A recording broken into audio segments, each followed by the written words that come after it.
राजस्थान में 309 नगरीय निकायों के चुनाव कार्यक्रम के ऐलान के साथ ही बीजेपी ने टिकट चयन की प्रक्रिया तेज कर दी है। पार्टी मुख्यालय पर निकाय चुनाव की तैयारियों के तहत पूर्व विधायकों, पूर्व प्रत्याशियों और पार्टी के अनुभवी नेताओं के साथ संगठनात्मक बैठक की। मुख्यमंत्री वचनलाल शर्मा, प्रदेश अध्यक्ष मदन राठौड़ और संगठन महामंत्री अजय कुमार ने बैठक में चुनावी तैयारियों को लेकर नेताओं से संवाद किया। इसके साथ पार्टी ने दावेदारों की स्क्रीनिंग के लिए 19 बिंदुओं वाला परफॉर्मा भी तैयार किया है। बीजेपी प्रदेश मुख्यालय में बीते विधानसभा चुनाव हारे नेताओं की बैठक हुई। ये रिपोर्ट देखिए। बीजेपी प्रदेश मुख्यालय पर चुनावी बैठकों का दौर जारी है। बीते विधानसभा चुनाव हारे नेताओं की बैठक हुई। सीएम भजनलाल शर्मा ने बैठक में भाग लिया। बीजेपी प्रदेश अध्यक्ष मदन राठौड़ समेत प्रमुख नेता रहे मौजूद। संसदीय कार्य मंत्री जोगाराम पटेल ने कहा कि पार्टी के पास ऐसे कई कार्यकर्ता हैं जो पूर्व में चुनाव लड़ चुके हैं, पूर्व विधायक रहे हैं और लंबे समय से संगठन के साथ जुड़े हुए हैं। इन नेताओं के पास ग्राउंड लेवल की जानकारी, कार्यकर्ताओं से संपर्क और चुनाव लड़ने का अनुभव है। ऐसे में निकाय चुनाव में उनके अनुभव का इस्तेमाल किया जाएगा। भाजपा का प्रयास है कि इन अनुभवी नेताओं को चुनावी रणनीति से जोड़ा जाए और स्थानीय स्तर पर मजबूत उम्मीदवारों की पहचान में उनकी भूमिका तय की जाए। पार्टी का दावा है कि इस बार वह निकाय चुनावों में व्यापक जीत का लक्ष्य लेकर चल रही है। सभी वर्ग के कार्यकर्ता, जिसमें कभी हमारे प्रत्याशी रहे, माननीय पूर्व विधायक रहे, उन सब का योगदान भी पार्टी के नवनिर्माण में कम नहीं है। और आने वाले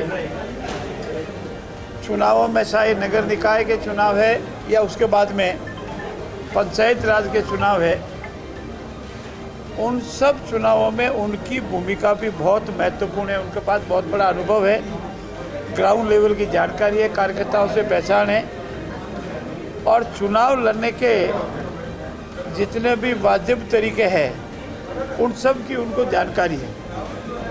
ऐसी स्थिति में आज हमारे शीर्ष नेतृत्व में माननीय अध्यक्ष जी ने, माननीय संगठन महामंत्री जी ने और हमारे प्रदेश के महामंत्री जी ने उन सब प्रत्याशियों को, पूर्व विधायकों को आमंत्रित किया था। उनसे बातचीत हुई, उनके अनुभव भी साझा किए। टिकट की दावेदारी करने वाले कार्यकर्ता को अपने नाम के साथ उसी वार्ड से 3 अन्य योग्य दावेदारों के नाम भी देने होंगे। दावेदारों को इन 3 नामों को प्राथमिकता के क्रम में सुझाना होगा।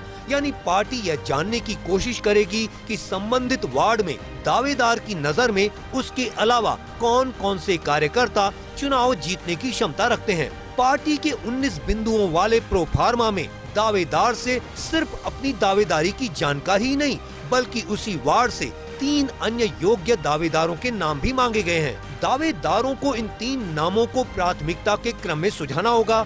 इसके तहत पार्टी यह भी जानना चाह रही है कि संबंधित वार्ड में दावेदार की नजर में कौन कौन से अन्य कार्यकर्ता चुनाव जीतने की क्षमता रखते हैं।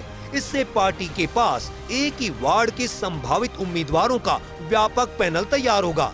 प्रोफार्मा में दावेदार की संगठनात्मक सक्रियता, भाजपा की सदस्यता, पूर्व दायित्व, चुनाव लड़ने का अनुभव और स्थानीय पकड़ के साथ अन्य जानकारियां भी मांगी गई हैं।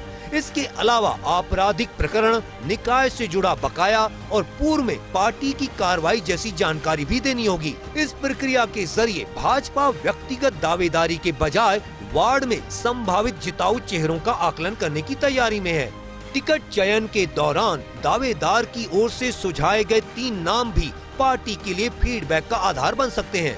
भाजपा ने निकाय चुनाव के लिए घोषणा पत्र की तैयारी भी शुरू कर दी है।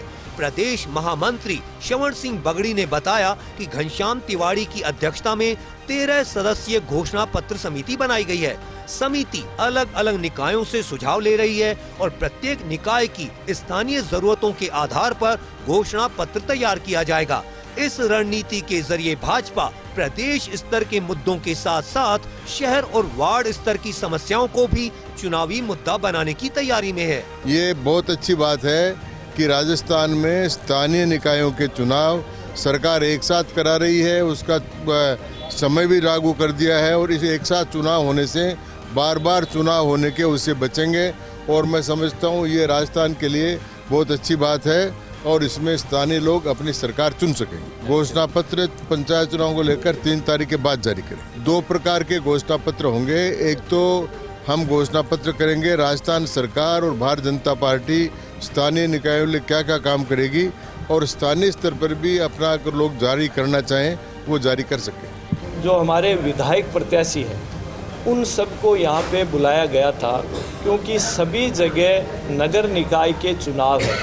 उन नगर निकाय के चुनाव की दृष्टि से हमें किस तरीके से हमें प्रत्याशी चयन करना है, किस प्रकार से हमारे जो अभी प्रभारी नियुक्त हुए हैं वो लोग कब वहाँ पे जाएंगे, किस तरीके से हमारे निकाय की जो कोर कमेटी बनी हुई है उस कोर कमेटी के साथ में बैठते हुए किस प्रकार से वार्डों के प्रत्याशियों के नाम एकत्रित करेंगे, उनका चयन किस प्रकार से होगा, इन सब विषयों को लेकर एक ये संगठनात्मक बैठक रखी गई थी। कहा जा सकता है कि जनप्रतिनिधि और पराजित नेता ये अपने आप में एक बड़ा फैक्टर किसी भी विधानसभा क्षेत्र में होता है। किस तरह से सत्ता और संगठन को साध कर टिकट देने की जो रणनीति है उस पर अब बीजेपी ने काम किया है। 3 तरह के सर्वे हैं, उन सर्वे के आधार पर चयन होने के बाद ही किसी भी दावेदार को पार्षद का उम्मीदवार बनाया जाएगा। कैमरा जर्नलिस्ट जितेश के साथ योगेश शर्मा, फर्स्ट इंडिया, जयपुर।